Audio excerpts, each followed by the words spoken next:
Welcome to the Deep Dive. Today, we're setting the time machine coordinates for the European Renaissance. A fascinating period. It is, but we're not lingering in the art studios or the palaces, though that's tempting. No. We're going straight to the engine rooms of all that intellectual change.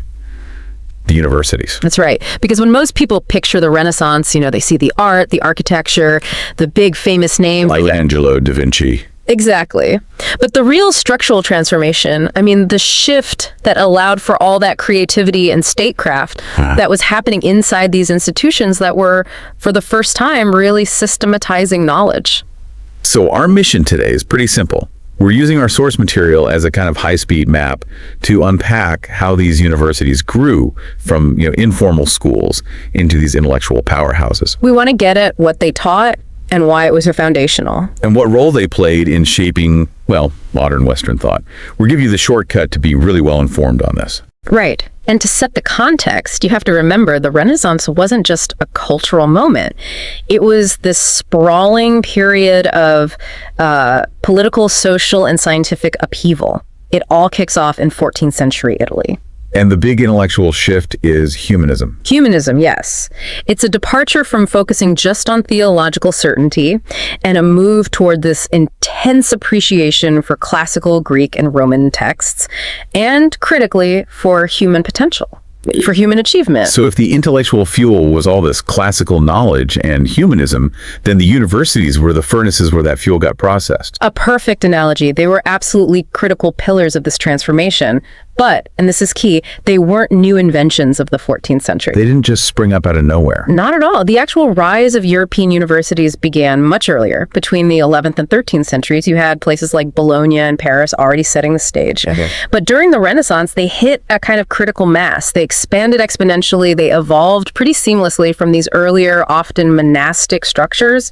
Abbey schools, cathedral schools, that sort of thing. Exactly. They evolved into these autonomous, organized institutions dedicated specifically to higher education and rigorous scholarship. So it sounds less like a sudden explosion and more like a slow-burning institutional refinement. That is precisely the nuance we see in the sources. And that refinement happened to just perfectly align with this new Renaissance intellectual awakening. It did. And the refinement was organizational. What's so fascinating is how they were structured. They were established as universitats. Which literally means? Guilds. Guilds of scholars and students. Wait, a guild? When I hear guild, I think of, stonemasons or weavers. It sounds restrictive, maybe even a bit conservative. Ooh, but thanks, so. How did a structure like that avoid just becoming another arm of the church or the monarchy? That's an excellent question, because that guild structure was actually the source of their immense academic freedom, their autonomy. How so? Well, unlike an abbey school, which was run by the local bishop, these universitats were self-governing corporations. And what did that mean, practically speaking? It really depended on the city. In a place like Bologna, for example, which specialized in Roman law, the guild was often dominated by the students. The students ran it. In a way, yes. They paid the professors directly. They had the power to fine or even fire them if they missed a lecture or rushed through a lesson. No way. They were literally hiring and firing their teachers. They were. And you can imagine this created an intense demand for quality teaching. It was a market. That student-led model must have created an incredibly dynamic, performance-driven environment, especially when you compare it to the church's more, top-down structures. A world of difference. Now, conversely, in places like Paris and later Oxford, the corporation was dominated by the masters, the professors. Okay. But that autonomy was still the critical piece. It meant the institution had the legal standing to self-regulate, set its own curriculum, and crucially, protect its members from outside legal interference. So that guild status. Yeah. That was their shield. It was. It gave faculty and students the right to pursue knowledge without immediate fear of reprisal. And as soon as we talk about these early centers, the names that just leap out from the sources are Bologna, for law. Paris, for its rigorous theology. And of course, Oxford. These became the templates. Really, the major intellectual centers defining what a university even meant for the rest of Europe. They set the standard. They had the gravity to pull in the best scholars, but the truly revolutionary step wasn't just where they were, it was what they were teaching, and I think more importantly, how they were teaching it. Right. So let's pivot to that. The curriculum and the methodology. We've established the big shift was humanism. How did the universities actually integrate this new focus on human achievement with their traditional subjects like theology? They institutionalized the expansion. The curricula were built on the liberal arts, the trivium and the quadrivium, Grammar, rhetoric, logic. and arithmetic, geometry, music, astronomy. Those were your prerequisites. After that, students would specialize in one of the higher faculties of law, medicine, or theology. So where does humanism fit in? Was it like its own major? Not at first, no. Humanism wasn't so much a separate faculty as it was a new approach that was applied across all the faculties. An approach. Yes. The humanists, who championed what they called the Studia Humanitatis, insisted on going back to the original classical texts. So instead of reading a medieval summary of Aristotle, You went out and found the best available original copy of Aristotle you could, in Greek, if possible. that must have changed everything. It did. It elevated subjects like rhetoric and history, which were suddenly seen as essential tools for good governance, for effective communication. The emphasis shifted from, say, abstract logic to practical persuasion and civic virtue. That focus on practical skills is what really defined the Renaissance student. And this is where it gets really, really interesting for me. Because the method they use for instruction, the day-to-day process of thinking, is what cemented this tradition of critical inquiry. We're talking about scholastic reasoning and disputation. Yes. And this is a key technical point you really need to grasp. Disputation and scholasticism were so much more than just arguing. They were the formalized engine of knowledge expansion. The core method was the quaestio, the formalized question. How would that actually work inside a lecture hall? Okay, so a master would pose a specific question, often one where you could find contradictory answers in the classical or theological texts. Something like, is the soul subject to change? Okay. Then the students and the master would systematically argue the yes side. The sides. And the no sides, the non-citing authorities for both positions. It was about using logic to find the truth between two competing authorities. So it wasn't about just picking a side and defending it. It was about using this rigorous logic to reconcile or distinguish between conflicting ideas until you reached a satisfying conclusion. Precisely. And the final step was the master's determinatio, their determination, where the instructor would synthesize all the arguments and resolve the conflict through these precise, often subtle philosophical distinctions. That process, that intense systematic breakdown and reconstruction of arguments, that must have been essential for protecting academic freedom. It was an institutionalized safety valve. Right. You could challenge the status quo as long as you did it rigorously within this formal structure. You could. And this tradition of systematic inquiry contributed massively to Europe's intellectual transformation. It gave people the sophisticated tools they needed to break down old medieval assumptions and embrace the nuances that humanism and later scientific inquiry required. Which brings us right to the so whats. Why should anyone listening today care about how a 13th century student in Bologna structured an argument? Because the output of this system fundamentally changed European society, far beyond the ivory tower. This is the critical link. It is the essential insight from our sources. These universities weren't just preserving knowledge, they were actively creating a new kind of professional class that reshaped governance, law, and commerce. They were helping to engineer the educated urban middle class. So instead of power being purely hereditary or, military, Right. this system introduces power based on intellectual attainment, on professional training. That is a massive societal shift. It's a profound shift toward a kind of meritocracy, or at least toward formalized training. You just have to look at the professions that exploded during the Renaissance, especially in Italy, and then later in France and England. What are we talking about? We see the rapid rise of university-trained professionals. Physicians, sure, but especially lawyers, bureaucrats, and diplomats. Let's focus on the lawyers and bureaucrats for a second, because that connects right back to the curriculum. Bologna was the center for Roman law. How does a university degree in law translate into actual tangible power in society? Well, think about the world emerging from feudalism. It's chaotic. A patchwork of local customs and laws. Exactly. And stable government, burgeoning commerce, they depend on predictable legal structures. Roman law, as it was systematically taught at Bologna, provided this comprehensive framework that the emerging city-states and kingdoms desperately needed to organize property, commerce, and political authority. So the university-trained lawyer wasn't just in a courtroom settling disputes. They were literally building the administrative framework for the modern state. Precisely. These lawyers and notaries became the essential bureaucrats. The clerks, the auditors, the administrators who staffed the growing government offices and royal courts. They were replacing the old system. They were replacing the reliance on, often illiterate local hereditary nobles for administrative tasks. This meant the whole apparatus of the state became more formal, more centralized, and required specific university-certified expertise. The knowledge wasn't staying locked away. It was changing how treaties were negotiated, how taxes were collected, how justice was administered. It immediately fed into practical, governmental, and commercial life. And that gave these educated professionals a new kind of social mobility. A huge amount. They could rise based on their studia, their studies, rather than their birthright. When a king needed a diplomat to negotiate a complex treaty, or a powerful merchant needed someone to manage an expanding trade network, they turned to the logic-trained, rhetoric-savvy graduate from Paris or Florence. That's who they hired. That's the true legacy then. The Renaissance University was a factory for the skills needed to run a complex modern society. If we synthesize all of this, the primary finding from the sources is really clear. The rise of European universities during the Renaissance was both a product of and a catalyst for the broader cultural rebirth. It was a feedback loop. Absolutely.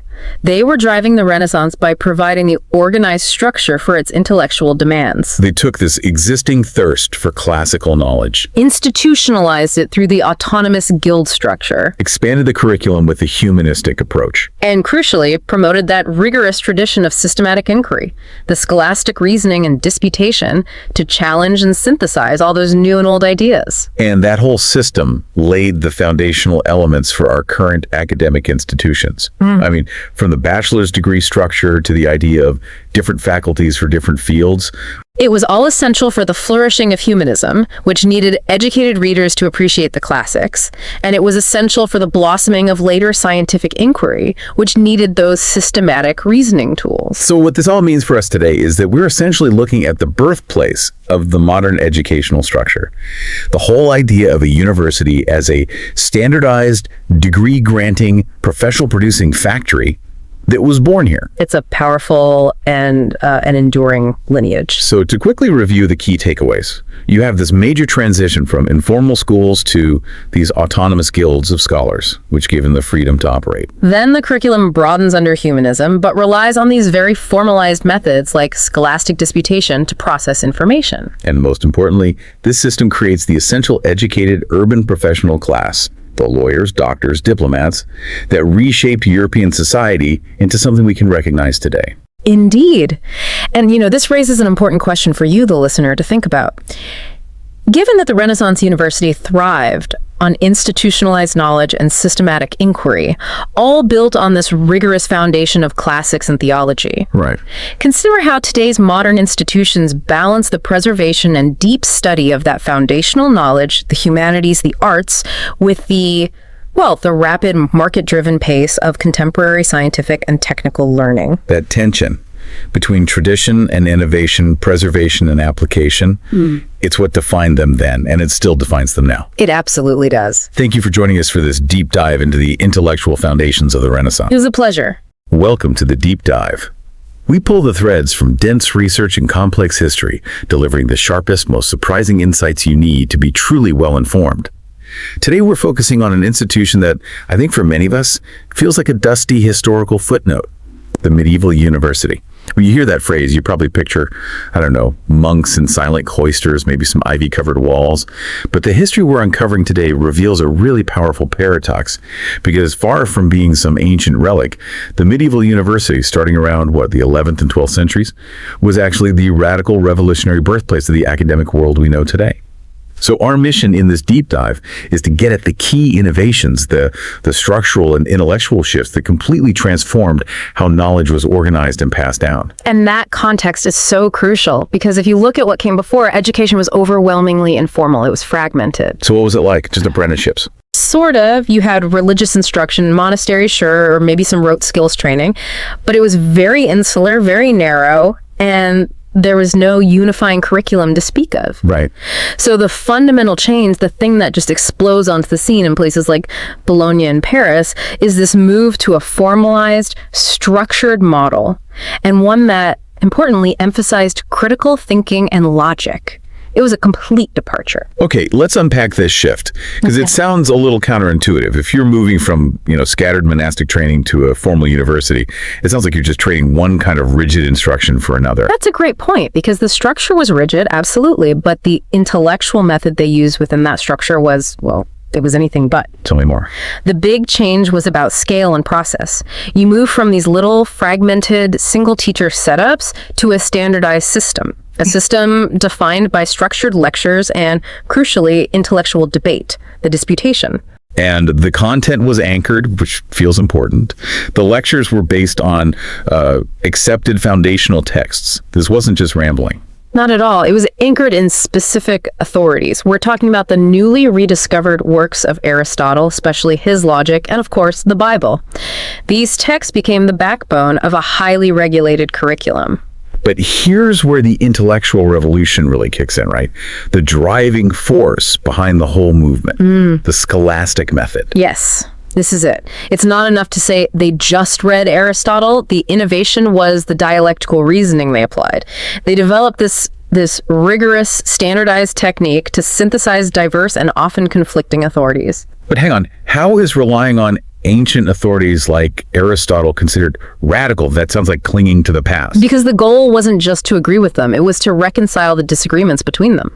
Okay. You got ancient philosophy on one side and divine revelation on the other. They were fundamentally asking, do these conflict? And if they do, how do we use logic to resolve that tension? So it was a method for dealing with contradiction. Precisely. They'd pose a formal question, the quaestio present arguments for and against, citing all the recognized authorities, and then provide a final reasoned solution. This process of setting up an argument and challenging it with logic, that's the engine of advanced learning even today. That makes perfect sense. Yeah. The structure provided the safety, but the method provided the rigor. So this leads us right into the dual pillars of their pedagogy. Yeah. Balancing knowledge with reason. Because to do that kind of high-level dialectic, you had to have the basics down cold. You did. And that first pillar was the recitatio, the formal lecture. The professor would often just read the foundational text aloud and then comment on it line by line. And students were required to memorize and repeat what they learned. It was about total retention. Right. You had to internalize that core knowledge before you could even think about proceeding. Yes, the recitatio was the necessary input, but, and this is the key insight for you, the learner, it was absolutely not enough to just memorize. If they'd stopped there. It would have been a cram school. Exactly. It would have failed the whole point of the dialectical method. So the second, and I'd say more celebrated pillar, was the disputatio. Formal debates. The formal debates. These were the proving grounds. They were explicitly designed to build reasoning skills, to move students way beyond just, spitting back facts. I understand debate, but what was the format? Was it just a free-for-all in a big hall? Oh, not at all. It was incredibly formalized. A master would preside, a student would be given a thesis to defend, and then other students or faculty would just rigorously challenge it. This is playing devil's advocate. Essentially, yes. And the student had to respond on the spot, defending their position with sound logic and citing the authorities they'd memorized during recitatio. Oh. They had to apply the scholastic method in real time. That's where the real learning happened. So you have this quiet foundational work of memorization, the recitatio, and then the intense public pressure of the disputatio. It sounds exhausting. Exhausting, but incredibly effective for building critical thinkers. And the source material also mentions this wasn't just a solo activity. They were informal student debate groups, peer discussions. It really fostered a culture of collaborative learning. It did. And you can draw a straight line from that to modern academic pedagogy. Think about any study group you've ever been in, right? You're poking holes in each other's arguments, testing ideas. That culture of intellectual sparring, it started right there. Speaking of structure, that level of engagement needed some serious institutional backing. which brings us to professionalization and accountability. This is where universities stop being just collections of teachers and start becoming real institutions. Right. And a big part of that was this new structural organization. We see the introduction of a systematic curriculum, replacing those earlier, more fragmented approaches. And specialization really takes off here. It's not one teacher covering everything anymore. You get the formal establishment of faculties for specific disciplines like law, theology, and medicine. And that specialization is, in a way, a secularizing move. Before, theology was kind of everything. Yeah. By separating medicine and law into their own faculties, you're professionalizing secular knowledge. You could get a degree to become a lawyer or a physician trained outside of strict church control. That's a huge shift for society. And what's really fascinating here is the introduction of accountability. For everyone. For everyone. These new universities started creating statutes to regulate professors' responsibilities, their behavior. They weren't just wise men anymore. They were regulated employees in a bureaucracy. What did those statutes actually mandate? I'd imagine a medieval professor had a lot of freedom. They did at first, but the statutes quickly tightened the reins. The sources show really strict lecture timings. Professors were actually fined if they started late or ran over the bell. Oh, yeah. And more importantly, they mandated content coverage. A professor couldn't just wing it or teach their favorite chapters. They had to cover specific parts of Aristotle or certain legal texts by a deadline. That guarantees standardization. Exactly. It professionalized the quality of the teaching itself. That level of regulation sounds incredibly modern. And I'm guessing it applied to students too. It did, of course. The sources detail pretty stringent rules. Attendance at lectures, the auditiere, was mandatory. You had to show up. And completing full chapters was strictly regulated. So it was all about discipline. It was. But here's a surprising caveat, especially when we think about school today. While all of that was tightly controlled, standardized final exams weren't really the main feature, at least not at first. Oh, that is surprising. The rules focused on the process of education, on the quality of teaching, and the students' ongoing engagement, not just on a big test at the end. The focus was on continuous, formative intellectual development. That focus on process and standardization is what allowed these places to become a real pan-European network, which takes us to our final section. The unifying factors and legacy. And the most practical element that unified scholarship across huge distances was, of course, language. Everything was conducted in Latin. Latin was absolutely essential. It was the standardized language of scholarship. It meant that texts, lectures, and the complex logic of the Disputatio were understandable everywhere, from Paris to Bologna. It created a truly international community of scholars. And that allowed for mobility. Tremendous mobility. Masters and students moved from one university to another, spreading texts and methods. It cemented this idea that knowledge itself was universal, not tied to any one king or country. So if we connect all of this to the bigger picture, the impact of this systematic approach is just massive. It really is the foundation of the Western educational model. It is. It achieved several things at once. First, it empowered students by giving them a clear path to specialized professional knowledge. Second, it fostered this vibrant culture of reasoned argument, the belief that you could get to truth through rigorous logic. And it changed teaching forever. Forever. It moved from informal, localized instruction to this formalized, text-based learning that required critical debate and regulated professional conduct. That structure, built on absorbing knowledge with recitatio and then applying it with disputatio, that is the origin point, no question. So, to bring this all home for you, the learner, we've synthesized the core takeaways. First, the move to specialized faculties, professionalizing secular fields like law and medicine. Second, the intellectual powerhouse of the scholastic method. And finally, the professionalization of the professor through strict formal regulation. And this all raises a pretty important question for you to consider as you think about your own education. The medieval university deliberately and successfully balanced the need to memorize foundational texts, the recitatio, with the requirement for critical analysis and debate, the disputatio. That balance seems key. It is. So for you, the learner, consider this. In our modern academic world where standardized testing often prioritizes things we can easily measure, how well do our institutions today balance that need for knowledge acquisition memorization versus the practice of intellectual debate critical thinking? Which element do you feel gets prioritized now, and what do we lose when that crucial medieval balance shifts? Welcome back to the Deep Dive. Today we are really digging into the foundations of the European Renaissance.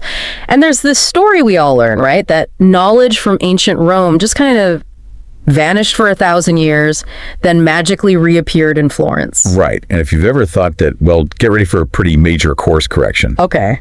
That narrative, the sort of spontaneous rediscovery idea, it's neat, but it ignores the biggest intellectual engine of that entire era, the Islamic Golden Age. So the knowledge that actually fueled the Renaissance wasn't just found in some dusty ruins. Not at all. It was actively preserved, it was meticulously advanced, and then it was transmitted to Europe. And this happened through some really critical cultural contact zones. Exactly. So our mission in this deep dive is to map that exchange. We're going to look at the profound contact between the Muslim world and Europe and show the direct impact it had on what students were learning in those brand new European universities. And for you, the listener, this is all about seeing the hidden foundations.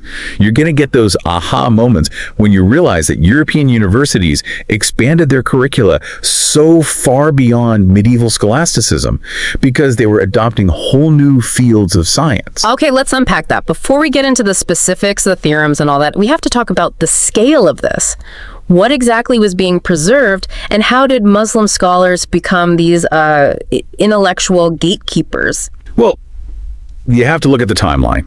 While Western Europe was, pretty fragmented, you had these thriving intellectual capitals like Baghdad, Cairo, and Cordoba. Right. And scholars there, they saw the value in all these different traditions. They started a massive state-sponsored translation movement. The House of Wisdom in Baghdad is, of course, the most famous example of this. I mean, we're not just talking about them grabbing a few scrolls of Cicero or something. Oh, far from it. This wasn't just about translating the Greek masters Aristotle, Galen, Euclid.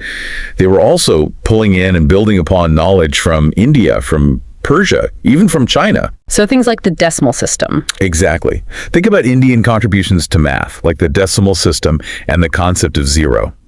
They were absorbed and used by Islamic scholars long before they made their way west. So it's a dynamic reservoir of knowledge. They weren't just passively preserving it. They were translating, but also, critiquing it, questioning it, building on it. Precisely.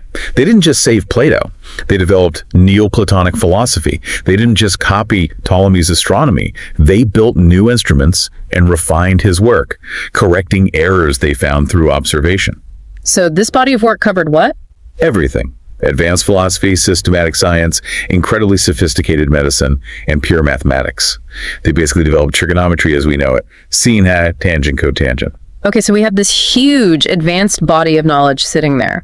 The next big question is, how did it physically get from, say, Baghdad or Cordoba to Paris and Bologna? It was a gradual thing, and it happened in a few key places. The main hubs were these geographic points where Muslim and Christian civilizations were constantly interacting. The most famous one, of course, is Al-Andalus. Muslim-ruled Spain. Al-Andalus was an absolute powerhouse, especially Cordoba. So what happened when a place like Toledo was reconquered by Christian forces? Did the knowledge just disappear? The opposite, actually. Toledo became the ultimate intellectual bridge after it fell in the late 11th century. It didn't collapse. It blossomed into this massive translation center.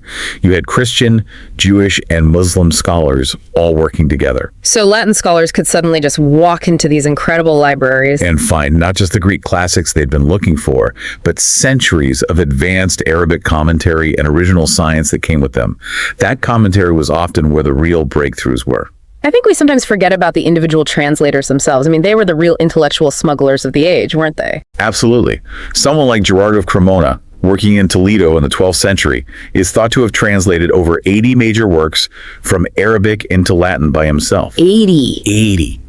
And these aren't simple books. They're complex scientific manuals, medical encyclopedias, philosophical treatises. They completely changed everything for European thinkers. And Toledo wasn't the only way in. We have to talk about Sicily too, right? Yes. Sicily was another key node, especially under rulers like Roger II. It was this crossroads of Greek, Latin, Byzantine, and Arabic cultures. The court was multilingual, so knowledge was just exchanged and translated constantly, fueling the curiosity in southern Italy. Which was perfectly positioned to influence the first universities like Salerno and Bologna. Exactly. So the core result here is that the Renaissance wasn't just kickstarted by digging up old Roman stuff. It was fueled by actively integrating this dynamic, advanced knowledge from the global south and east. And it wasn't just new information, it was a new way of thinking. It was the spirit of inquiry. That's what really changed things. That sets us up perfectly. So if this knowledge was imported, where did it actually land inside the European university curriculum? Well, the universities were the main destination. Before this, the curriculum was pretty narrow. You had the trivium grammar, rhetoric, logic, and some basic religious study. Yeah. This new knowledge fundamentally enriched the quadrivium arithmetic, geometry, astronomy, music, and really importantly, natural philosophy and medicine. And by natural philosophy, you mean the early attempts at real scientific inquiry, moving away from just theological explanations for everything. Precisely. When they got advanced Aristotle, plus all the detailed commentary from Muslim philosophers like Averroes, it forced scholars to tackle complex scientific questions using reason and observation. They couldn't just rely on scripture anymore. This is where it gets really interesting because we can point to specific people and ideas that changed everything. Let's start with math. Okay, math. The word algebra itself comes directly from the Arabic aljab.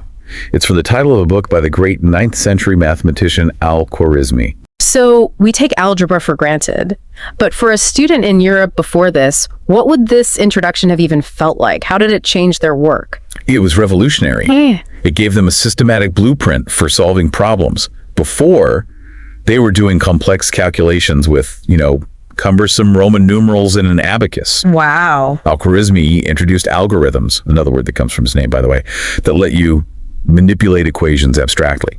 It was a massive intellectual upgrade, the foundation for all advanced European math that came after. That's a huge example in abstract thought. What about the physical sciences, like how we see the world? For that, the work of Ibn al-Haytham is just indispensable, especially in optics.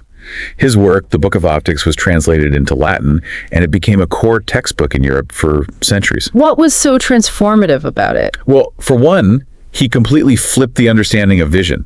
He demonstrated that we see because light rays enter our eyes, not because our eyes emit some kind of ray, which is the old Greek idea. Okay, but it was more than just the theory, right? It was the how. Exactly. It was the methodology.